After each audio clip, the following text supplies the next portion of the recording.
भारत या विशेष कार्यक्रमात पुन्हा एकदा स्वागत। पंतप्रधान नरेंद्र मोदींच्या प्रचारामुळे मवियाचा विजय होईल असं वक्तव्य संजय राऊतांनी केलं।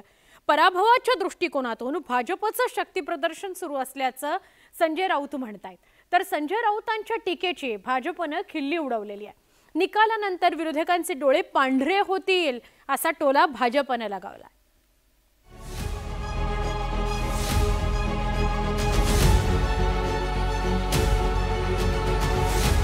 पंतप्रधान नरेंद्र मोदींनी महाराष्ट्रात प्रचाराचा धुरळा उडवून दिलाय। नाशिक आणि कल्याणमध्ये महायुतीच्या उमेदवारांच्या प्रचारार्थ नरेंद्र मोदींनी जाहीर सभा घेतल्या आणि त्यानंतर मुंबईत मेगा रोड शोच्या माध्यमातून महायुतीच्या उमेदवारांसाठी थेट मतदारांशी संवाद साधत मतदान करण्याचं आवाहन केलं। दुसरीकडे शिवसेना ठाकरे गटाचे खासदार संजय राऊत यांनी मुंबई, ठाणे, नाशिक, भिवंडी आणि कल्याणमध्ये महाविकास आघाडीचे उमेदवार निवडून येतील असा विश्वास व्यक्त केलाय। जहां जहां मोदी जी जाएंगे वहां वहां शिवसेना महाविकास आघाड़ी जीतेगी, ये लोगों ने तय किया है।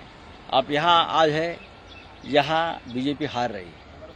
आप एक ने 4 रोड शो कर लो, आप कहीं भी जाइए, जहां मोदी जी जाएंगे वहां हम जीतेंगे, ये नया सूत्र है। 4 जूनला निकाल लागल्यानंतर काय होणार त्या बाबतीतही संजय राऊतांनी भाकीत केलं। मोदींना कळलं पाहिजे आपला ब्रँड खतम झाला आणि 4 जून नंतर झोला घेऊन त्यांना हिमालयात जायचंय, ती व्यवस्था महाराष्ट्र करेल। संजय राऊत यांनी केलेले दावे भाजपने पार उडवून लावले। आता यांच्या काय पोटावर दुखणं आहे? तुम्ही उद्धवजींना घेऊन फिरा ना, त्यांना 5 सभा घ्यायला लावा। आपण इतकी लोकप्रियता आपली आहे तर आपल्याला एवढा जनाधार आहे तर तुम्ही कशाला ओढतात? तुम्ही तर तरुण आहात, कर्तबगार आहात, तुम्ही तर पंतप्रधानांच्या लायकीचे असं सांगतात, पण तुम्ही काय सभा घेत नाही। दिवसभर येतात, आराम करतात हॉटेलला, संध्याकाळी एक सभा घेतात, 2 दिवसांनी परत ब्रेक घेतात, तिसऱ्या दिवशी चौथ्या दिवशी मग निघतात। तुम्ही हे उद्योग कशासाठी करतायत?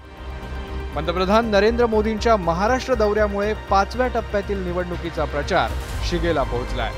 राज्यात 20 मे रोजी 13 लोकसभा मतदारसंघात मतदान होणार आहे। त्या पार्श्वभूमीवर सत्ताधारी आणि विरोधकांकडून प्रचाराची राळ उडवून देण्यात आली आहे। आता मतदार कुणाच्या प्रचाराला मताच्या रूपातून साथ देतात हे 4 जून रोजीच स्पष्ट होईल। Bureau report, news 18 Lokmat.